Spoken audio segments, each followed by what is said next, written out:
Top Fuel Dragsters are the fastest accelerating cars on the planet. They pump out 11,000 horsepower and as much torque as 65 Formula 1 cars. That's enough to produce the same explosive force as a small earthquake. So it's really unsurprising that sometimes they go bang, and in a big way.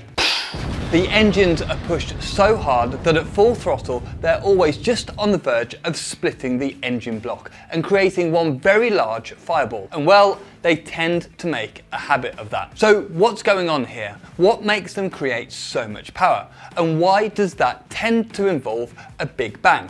Let's get into it. Top Fuel Dragsters literally live a quarter mile at a time.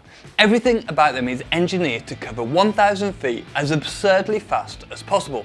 It's no secret that to get anything to move that fast, it's going to need a lot of power. But surprisingly, they use the same engine as a 1970s Cadillac Eldorado. Yes, it's an 8.2 litre supercharged Chrysler Hemi V8. And they certainly don't put those types of engines in family cars here in Europe. Anyway, its design has remained pretty much unchanged since the early 1950s, with one intake valve and one exhaust valve. I think my Passat is actually quicker than a Chevy. But really, yes, the 500-inch block is the same, but almost nothing else is. They are dialed up to 11. So Hemi literally means a hemispherical engine head, which means that the intake and exhaust valves can be bigger than in other engines. And that comes with the benefit of more of the air-fuel mixture into and out of the combustion chamber. And people say that engines are kinda like air pumps. So more flow equals more power. The engine head and block are both individually milled down from single blocks of billet aluminium to make them much stronger than the cast blocks used by many other engines. You get better grain structure in the metal and stuff like that. You know, science. And that's important when peak pressures in the combustion chamber are at about 15,000 psi. That's about as much as in the deepest point of the ocean. In fact, that's also the reason these engines have no coolant channels in the block, like normal cars do. The pressure would blow right through those channels. In fact, the only thing that's actually cooling the engine is the fuel it's running on. So it's a good thing there is so much of it. Anyway, the engine blocks are already about as strong as they can make them. But how can some fuel and air cause such high pressure, like enough to split open a steel block? Well, it isn't regular petrol or diesel running into the engine, it's nitromethane. And that's the secret to unlocking such epic performance figures. In the nose, there is an 18-gallon tank of nitromethane, and on a single 1,000 foot run, it uses all of that fuel. That works out to about 74 gallons to the mile, or more than 2,600 times as much fuel per mile as a Toyota Corolla. But what's really bizarre is that nitromethane actually has a lower energy density than the equivalent amount of regular petrol. So how do you produce so much power with it? Well, it's got another benefit. It's got oxygen within its molecular structure. So as you burn fuel, oxygen is released, helping you to burn more fuel. So for petrol to completely combust, you need about 14.7 times as much air as fuel. But with nitromethane, you can get away with just 1.7 times as much and still achieve complete combustion. So that means that an engine of the same size can make about 2.2 times more power running on nitromethane than petrol. But anyway, Top Fuel Dragsters and funny cars run a mixture of 90% nitromethane and 10% methanol, which makes the combustion more controllable and stable. So yes, the fuel is pretty special, but the real issue is how much of it they try to cram into the combustion chamber at one time. It uses the force of the oncoming air to actually push the fuel into the fuel pump.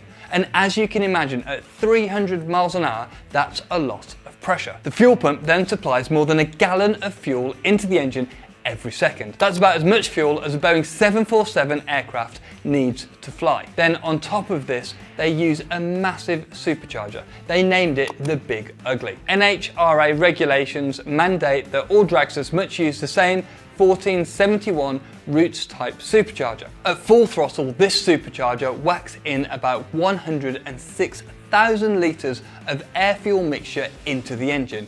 every single minute. To produce that much airflow, Big Ugly requires more power than a McLaren Senna just to crank the supercharger. And well, the combination of very clever fuel, mad fuel supply, and that supercharger pumping air in, you get insane power. All of that then comes out of the combustion chamber and straight out of the top of the engine through these exhaust headers. I mean, they aren't going to have mufflers now, are they?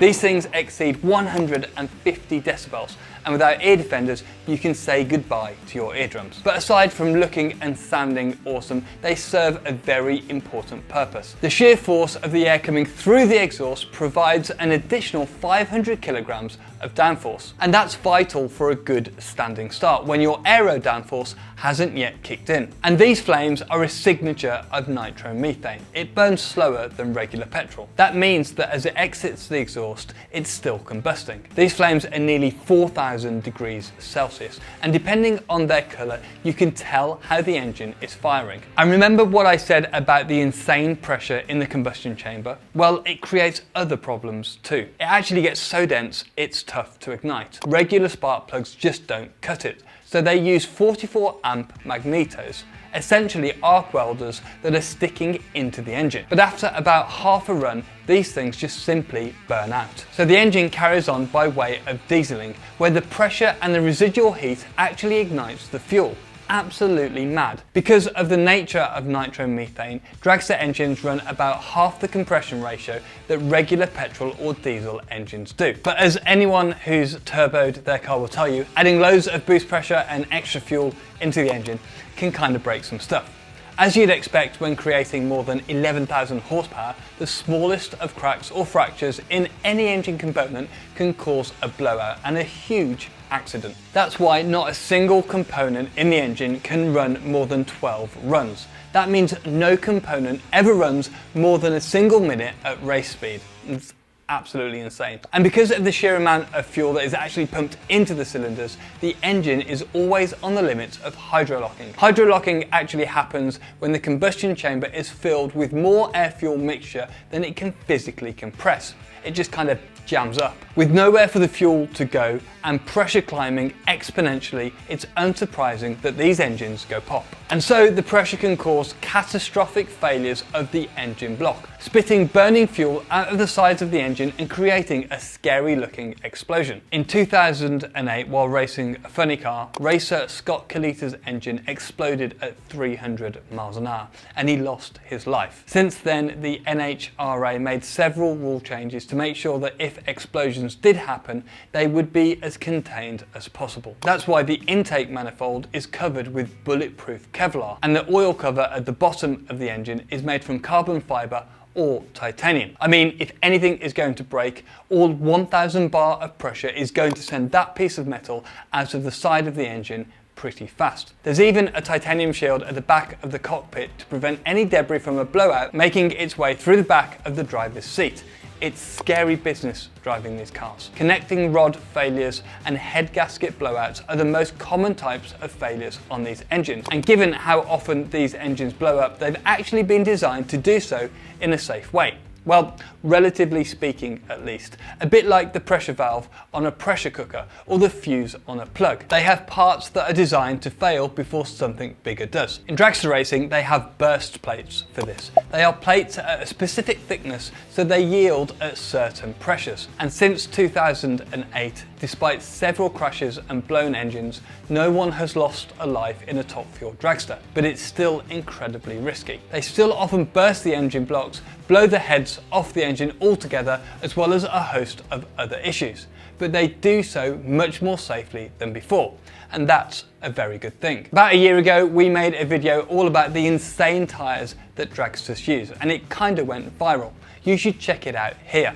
Thanks very much for watching, and I'll catch you in the next one.